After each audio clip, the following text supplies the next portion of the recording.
오늘 읽은 본문은 이제 칠병이어라고 알려져 있는 본문입니다. 칠병이어. 우리 마태복음 14장에서 오병이어 기적 우리 같이 은혜를 나눈 적 있죠. 오병이어 기적을 통해서 한번 이렇게 놀라운 기적을 일으킨 것을 한번 했는데 또 여기서 칠병이어를 가지고 이렇게 엄청난 놀라운 기적을 일으키시는 주님 도대체 왜 그랬을까? 라는 게 이제 이 본문을 대할 때 저는 첫 번째 질문이 그거였어요. 이거 얼마 전에 마태복음 14장에서 읽은 건데 또 비슷한 내용이 또 나오네? 그렇죠. 이런 의문점이 생길 수밖에 없죠. 조금 차이가 있다면 그때는 5병이어였고 여기는 이제 7병이어예요. 7병이어 기적이 지금 어디 기사 다음에 붙어 있는 거냐면 지금 어제 우리가 이제 마가복음 7장에서 살펴본 그 귀 먹고 말 못하는 사람 고친 그 사건 다음에 붙어 있는 거나 마찬가지라고 그랬죠. 그 앞에 보니까 말 못하는 사람, 장애인, 그리고 다리 저는 사람, 걸음 맹인 이런 사람들을 하나님께서 예수님께서 치유해 주시자 하나님께 영광을 돌렸다. 그런데 그때 그때 거기 온 사람들이 거의 4월이 지났어요. 4월이 지나니까 이제 먹을 게 다 떨어지고 그러니까 그 상황을 보고서 주님께서 불쌍히 여기셔서 이 기적을 일으키신 거죠. 불쌍히 여기셔서 이 기적을 일으키셨는데 그냥 단순하게 불쌍히 여기셔서 일으키셨을까? 그런 생각이 이제 들죠. 왜 그러셨을까요? 우리가 성경을 보시면 우리 전체적으로 이렇게 흐름 속에서 이 내용을 파악해야 된다고 늘 제가 말씀드리는데 생각해 보세요. 주님이 지금 못 보는 자, 못 듣는 자, 말 못하는 사람, 다리 저는 사람들 이런 사람들 계속해서 고쳐주세요. 이런 일들을 하면서 이 오병이어 기적이 일으키신 것은 그 앞에 있는 그 장로들의 유전부터 시작해갖고 다 연결되어 있는 거죠, 그죠? 장로들의 지금 질문을 하는 거예요. 누가 과연 정말 맹인이고, 누가 과연 귀 못 듣는 자고, 누가 과연 말 못하는 자인지 누구였어요? 그게 사람의 유전, 장로들의 유전, 사람의 생각을 따라가는 사람들은 전부 다 그런 사람들이에요, 그죠?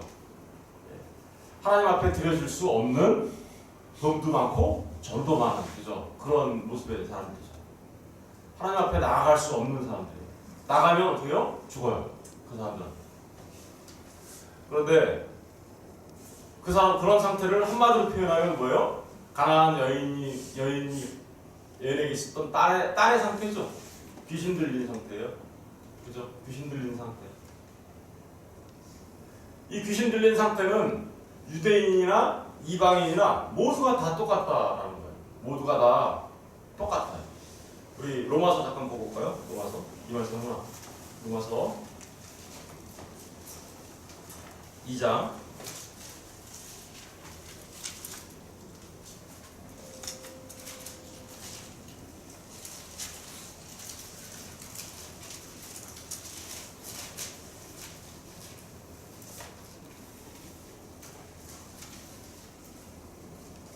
로마서 2장을 한번 볼게요. 2장 몇 절을 보시냐면 2장 9절부터 볼게요. 9절부터 악을 행하는 각 사람의 영에는 환난과 곤고가 있으리니 먼저 악을 행하는 자들이 누군가 보세요.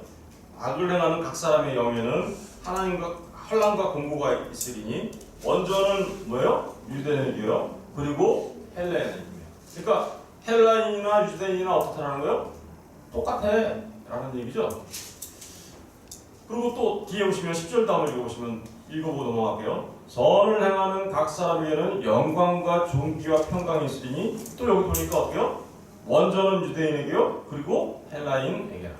선을 행하는 것도 있는데 그것도 영광이 있는데 그거는 유대인이나 헬라인이나 어떻게요? 차별이 없어. 결국은 이런 얘기들을 지금 사도 바울이 하고 있는 얘기는 유대인이나 헬라인은 누구를 대표하는 거예요? 이방을 대표하는 거예요. 이방인 그러니까 유대인이나 헬라인, 이방인이나 다 똑같아. 악을 행하는 것도 똑같고 그리고 선을 행한다면 그 선도 유대인이나 해단이나 차별이 없어 라는 그런 의미죠. 지금 생각해 보세요. 하나님의 그 은혜가 이스라엘 사람들은 자기들한테만 있는 줄 알았죠. 그죠? 그랬는데 그 복이 지금 그 복, 다시 말하면 그 떡이 부스러기가 되어 누구한테 갔어요? 가나안 여인한테 갔죠. 그 가나안 여인은 누구예요? 이방 여인이었단 말입니다. 근데 그 이방 여인한테 간 부스러기 떡이 사람들이 부스러기로 생각하는 거 아니야? 이방 사람들한테, 유대인들한테는 큰 떡 주시고 오병이어 그리고 유대인들한테는 그냥 그 부스러기나 먹어. 이방인들한테는 그죠? 부스러기나 먹어 이러는 거야? 그렇지 않다는 거죠. 지금 칠병이어 기적은 어디서 일어나는 거예요? 이방 땅에서 일어나고 있는 거잖아요. 우리 어제 살펴봤듯이. 그죠? 이방 땅 안에도 똑같이 주님이 똑같이 그 떡을 나누어 주는데 풍성하게 나누어 주므로 어떻게 해요? 거기도 예, 7광주리가 남고 4,000명이 먹고도 그죠? 7광주리가 남죠. 예, 그래서 이방 땅에도 그 생명의 떡, 그 생명의 떡이 온전하게 전해질 것이다. 그런데 그 생명의 떡이 결국은 뭐 하는 거예요? 생명의 떡이 못 보는 자를 보게 하고, 못 듣는 자를 듣게 하고, 못 말하는 자를 말하게 하는 뭐가 되는 거예요? 그 떡이 되는 거죠. 다시. 주님이 이렇게 치유했다는 그 창조 사역의 근거는 어디서 나오는 거냐? 재창조 사역과 새창조 사역의 근거는 어디서 나오는 거냐? 그 생명의 떡을 먹는 자들에게서 나오는 거죠. 그것을 통해서 일어나는 거죠. 그래서 이 칠병이어 사건이 지금 붙어 있는 거예요. 그러니까 어제 우리가 이제 새창조, 재창조에 대해서 이제 생각했는데 그것을 하시는 주님, 그 일을 하시는 주님. 그런데 그 떡을 그런 일이 어떻게 해서 일어나는가? 그것은 곧 자신의 몸을 찢어서 나누어주는 생명의 떡으로 나눠주는 십자가에서 자신의 살을 찢어 나눠주시는 주님의 모습 속에서 시작되는 거야. 그런데 그것은 유대인에게뿐만 아니라 이방 땅에도 똑같이 적용되는 거고 똑같이 분열되며 나눠지는 거야. 그래서 그 떡을 먹는 사람들은 전부 다 보는 자가 될 것이고 듣는 자가 될 것이고 말하는 자가 되어 생명을 가진 자로 이렇게 세움을 받을 거야. 그래서 그들은 뭐예요? 결국은 못 보는 자가 보게 되고 귀 듣는 자가 듣게 되고 말하는 자가 말이 분명해지면 그죠? 말이 분명해지면 어떤 상태가 된 거예요? 귀신이 나간 상태. 다 연결되어 있죠. 그러니까 이 얘기가. 그래서 이 칠병이어 기적 사건이 지금 바로 붙어 있는 거죠. 칠병이어 기적 사건은 5병이 주님의 몸을 상징했잖아요. 그럼 5병이어 사건 뒤에 무슨 사건이 붙어 있었어요? 물 위를 걷는 베드로의 모습이 붙어 있었잖아요. 그죠? 기억나시죠? 그럼 보세요. 그 떡을 먹은 자가 저주에 받아 물 위를 걸어요. 그죠? 그런데 이번에는 이방 땅에 가서 그 떡을 먹은 자들이 보고, 듣고, 말하고, 그래서 귀신이 쫓겨나가는, 그래서 하나님의 백성이 되는 이런 놀라운 축복이 일어나게 될 것이라는 것을 동시에 말하고 있는 겁니다. 이제 다시 그 전체적인 흐름을 아셨겠죠? 네, 이제 사실은 결론을 다 얘기해버렸어요. 제가 서론이자 서론이 결론이고 결론이 서론이고 그래요. 사실은 보시면 32절을 보시면 예수께서 제자들을 불러 이르시되 내가 너희를 불쌍히 가나안 여인이 어떻게 해요? 불쌍히 여기소서 했잖아요. 그래서 이방 땅에도. 그래서 주님이 어떻게 해요? 불쌍히 여겨주시는 거죠. 이방 사람들도 똑같이 다 불쌍히 여겨주시는 거예요. 그죠? 그들이 나와 함께 있은지 이미 사흘이며 먹을 것이 없도다. 길에서 기진할까요? 굶겨 보내지 못하겠노라. 우리가 죄악된 가운데서 구원받는 일은요, 하나님이 우리를 불쌍히 여겨주셨기 때문에 그렇습니다. 우리가 하나님 앞에 좀 더 잘나고 더 예쁘고 더 가진 게 많아서 그래서 우리가 하나님 앞에 구원받고 하나님 앞에 불쌍히 여김을 받는 게 아니라 정말 우리는 목자 잃은 양 같은, 그죠? 잃어버린 이스라엘의 집에 뭐예요? 양 같은 상태, 목자 없는 양 같은 상태, 기진맥진한 상태, 그런 상태에 있는 자들이어서 하나님 보시기에 너무 불쌍한 상태. 그래서 주님이 우리를 불쌍히 여기셔서 이번에는 주님이 제자들에게 오병이어 기적에서는 어떻게 하죠? 주님 어떻게 먹이죠? 이렇게 제자들이 먼저 와서 얘기했어요. 근데 칠병이어 기적에서는 주님이 먼저 얘기하시죠. 그죠? 불쌍히 여기셨어. 그죠? 제자들을 불러가지고 이렇게, 그죠? 먼저 부르셨어요. 불쌍히 여기십니다. 그들이 나와 함께 있은 지 이미 사흘임에 먹을 것이 없도다. 길에서 기진할까요? 굶겨 보내지 못하겠노라. 그래서 제자들이 이렇게 얘기합니다. 제자들이 이르되 광야에 있어 우리가 어디서 이런 무리가 배부를 만큼 떡을 얻으리까? 이 말을 보면 여전히 제자들은 어떻게 해요? 오병이어 기적을 경험했고 예수님이 어떤 능력을 갖고 있는데도 불구하고 어디서 이 떡을 또 구할까 이렇게 얘기하죠. 근데 여전히 사실은 제자들은 그런 것들을 경험하면서도 여전히 또 그 뜻이 무슨 뜻인지도 몰라요. 뒤에 이제 16장에 가서 보면 또 나와요. 이 얘기가. 그때 또 말씀드리도록 하고요. 34절 예수께서 이르시되 너희에게 떡이 몇 개 있느냐 이르되 7개와 작은 생선 2마리가 있나이다 하거늘 7개의 떡 여기 7병과 작은 생선 2마리 이어 그때 5병과 생선 2마리는 뭐라 그랬어요? 5병은 예수님의 그 살과 피를 말하는 거랬죠? 살을 말하는 거였어요. 그래서 생명의 떡 대신 생명의 양식 대신 십자가에서 나눠주신 주님. 그리고 그 이어는 뭐라 그랬습니까? 이어 물고기가 뭐라 그랬어요? 물고기가 히브리 말로 눈이라고 했죠. 눈. 근데 그게 생명이라는 뜻이라고 했잖아요. 그죠? 생명. 그러니까 생명 대신 주님을 여전히 상징하는 거예요. 5병, 2어가 둘 다 예수님을 상징하는 거예요. 마찬가지로 7병이어도 마찬가지죠. 그러면 7병이어도 여전히 생명의 떡 대신 예수님과 그 생명의 주인 대신 예수 그리스도를 상징한 거죠. 십자가를 상징하는 거예요. 그러니까 이것을 왜요? 그걸 나눠주려면 자신의 살과 피를 찢어야 하니까. 그죠? 십자가를 상징하는 거예요.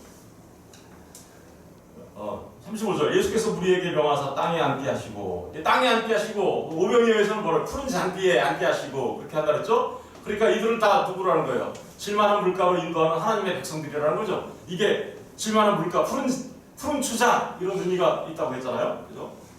땅에 앉게 하시고 이 시편 23편을 그대로 연상시키시는 거예요. 이미 제가 오병이어 때 다 설명드린 바 있습니다. 그죠?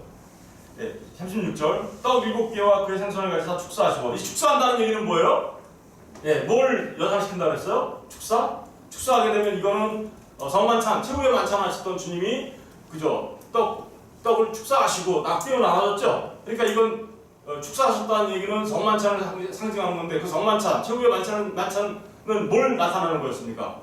주님의 십자가를 나타나는 거였잖아요. 그죠? 결국은 이 지금 오병이어 기적 역시 똑같이 주님의 자신의 살과 피를 떼어서 우리가 정만찬하는 게 그걸 기념하고 상징하는 거잖아요. 그렇게 떼어 나눠 주시는 거죠. 그리고 제자들이 무리에게 주매 37절 다 배불리 먹고 남은 조각을 7강주리에 차게 거두었으며 먹은 자는 여자와 어린이 외에 4,000명이었더라. 7강주리 4,000명. 7강주리는 뭘까요? 오병이어에서 12강주리 나왔죠. 그죠? 12강주리 먹고 5,000명이 먹었어요. 그죠? 5,000명이 먹었는데 그 12강주리는 뭘 상징하는 거였습니까? 이스라엘의 12지파 그리고 12사도. 그래서 그들 안에 담겨지는 하나님의 백성들 5,000. 그죠? 그 12이 70명이 되고 70명이 120명 되고 120명이 3,000명 되고 3,000명이 5,000명 되고 이거 다 이런 말을 하면은 머릿속에 생각이 나셔야 되는데 12이 70명을 파손되죠. 70명을 파손되는 게 마가의 다락방 120명 되죠. 마가의 다락방 120명에서 거기서 나와서 베드로하고 그들이 아즈메이를 고치고 설교했더니 3,000명, 5,000명이 더 나오죠. 그랬더니 그들이 물론 그 전에 예수님의 부활을 목격한 500명도 있네요. 그죠? 부활을 목격한 500명. 그러니까 12, 70, 120, 500, 3,000, 5,000 그리고 요한계시록에 나오는 뭐요? 14만 4천. 무슨 얘기인지 아시겠죠? 이게 다 누구예요? 하나님의 백성들을 말하는 거거든요. 근데 지금 그 12이 그걸 상징하는 거였어요. 근데 그 특별히 이스라엘 12지파를 말하는 여기서는 이 7강주리는 뭘 상징하는 12이 아니라 7이란 말입니다. 그럼 7은 사실은 완전수이고 근데 사실 이 7은 그 가나안 땅에 있는 이방 7족속 다시 말하면 이방인을 대표하는 숫자이기 때문에 그죠? 가나안 땅에 이방인이 몇 족속이 있었어요? 7족속이 있었잖아요. 그죠? 그들에게도 똑같이 주님이 어떻게요? 먹으실 거야. 십자가로 그 생명의 양식 먹으실 거야. 저와 여러분에게 똑같이 생명의 양식 먹으실 거야.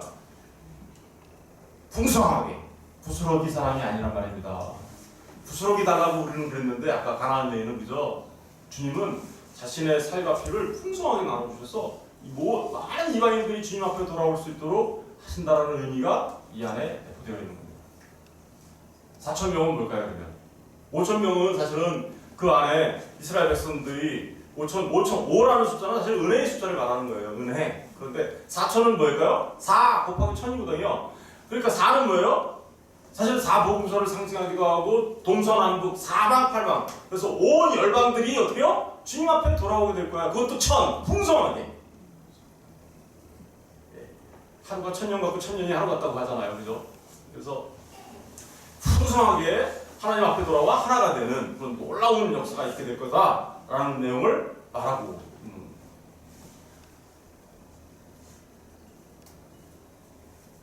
사실 이 정도만 해도 여러분들에게 제가 말씀드릴 수 있는 것은 거의 다 말씀 다 드렸어요. 근데 이게 이제 이 말씀들이 사실 창세기 5병이어와 7병이어가 창세기 1장 1절 말씀이거든요. 이런 얘기는 제가 한 번도 한 적 없어요. 그렇죠? 왜냐면 창세기 1장 1절을 모르면 많이 봐야 소용이 없으니까. 창세기 1장 1절이 한번 보실래요? 이게 이렇게 돼 있어요. 제가 그냥 오늘은 소개만 할게요. 제가 주일날 이제 계속 설교할 거니까. 창세기 1장 1절이 태초에 하나님께서 천지를 창조하셨느니라. 그죠? 이렇게 돼 있죠? 그죠? 근데 그게요 5병과 7병을 나타내는 거예요. 태초에 베레시트, 히브리 말로 이렇게 하면 모르셔도 돼요. 근데 몇 개로 되어 있나만 잘 생각해보세요. 베레시트, 태초에 바라 창조하셨습니다. 엘로힘 하나님이, 에트 하 샤마임 그 하늘들, 부에트 그 땅들. 몇 개로 되어 있어요 단어가? 하나님이 창조하셨습니다. 태초에 창조하셨습니다. 하나님이 그 하늘들, 그 땅. 몇 개로 되어 있어요? 적으셨어요? 7개로 되어 있죠. 그가 2번 들어가 있지만. 그래서 7일 창조예요. 7일 동안 창조되죠? 7개로 되어 있어요. 그래서 이게 히브리 말이 7개로 되어 있고요. 그래서 그 7일 동안 창조하는 걸 이미 그 안에 1장 1절 안에 내포하고 있어요. 7일 동안 창조가. 그런데 그걸 잘 보시면 28개의 글자로 되어 있어요. 이 다 합치면 이 알파벳으로 되어 있어요. 근데 이걸 떡덩어리를 한번 나눠볼게요.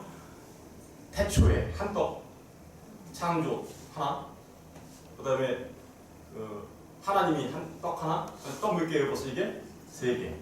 그리고 그 하늘은 몇 개요? 5개.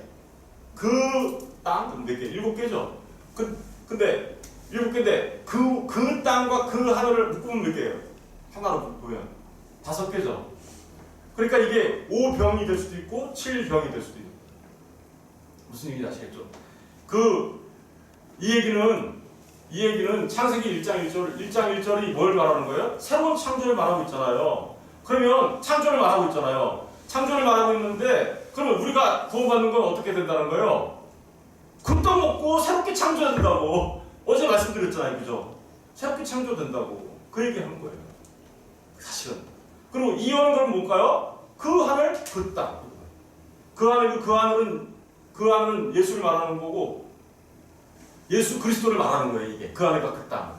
그래서 이게 사실 주기동을 말하는 거네요. 그 하늘이 땅이 되는 거예요. 그 하늘이 땅이 돼서 하늘과 땅이 하나가 되는 거. 어디서 하나 되나요? 스타우로스, 십자가에서. 땅과 하늘과 땅이 하나가 되죠. 그죠? 네. 엄청나게 깊은 내용들이 그 안에 창세기 1장 1절 안에 들어가 있어요. 이미 그걸 가지고 이 오병이어 기적이나 이런 모든 것들도 우리가 생각해 볼 수 있는 거예요. 괜히 7병이 왜 나오냐? 그 7개라니까요. 왜 5병이 나오고 7병이 똑같이 사실 뭐예요? 다른 거예요? 같은 얘기하고 있는 거예요. 같은 거 얘기하고. 같은 하나님께서 우리를 그 태초에 창조하신 것처럼, 그죠? 우리를 새롭게 귀신 들리고 혼돈과 공허 속에 있는 우리를 새롭게 창조하여, 그죠? 하나님의 백성 되게 하여 새하늘과 새 땅에 참여하는 자 되게 할 거야 라는 내용이 5병이요 7병이요 이런 사건들이 말하고 있는 엄청난 놀라운 얘기 그런 저와 여러분이 정말 비록 이방인이었지만 우리도 똑같이 하나님이 그 풍성하신 은혜로 그 십자가의 사랑으로 우리에게 생명의 떡을 나눠주어 그 떡을 먹고 그래서 우리가 생명이 되어 새롭게 보는 자, 듣는 자, 말하는 자, 다리 저런데 고쳐진 자로서 온전한 모습으로 하나님 앞에 들어가는 자가 되게 하시기 위하여 새롭게 창조하시기 위하여 주님이 지금 그 떡을 나누어 주신 거죠. 주님을 먹는 자만 이 일이 가능합니다. 주님 어떻게 먹어요? 근데 우리에게 주어진 떡은 그러니까 어디 있어요? 지금 여기 있잖아요.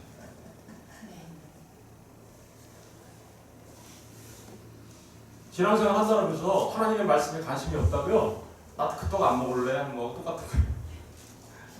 하나님의 말씀이 우리에게는 뭐예요? 이제 생명의 떡으로 주어져서 우리가 이 말씀들을 믿으면 그걸 예수님께서 십자가에서 찢어서 나눠주시는 그 생명의 떡을 먹는 것과 동일한 겁니다.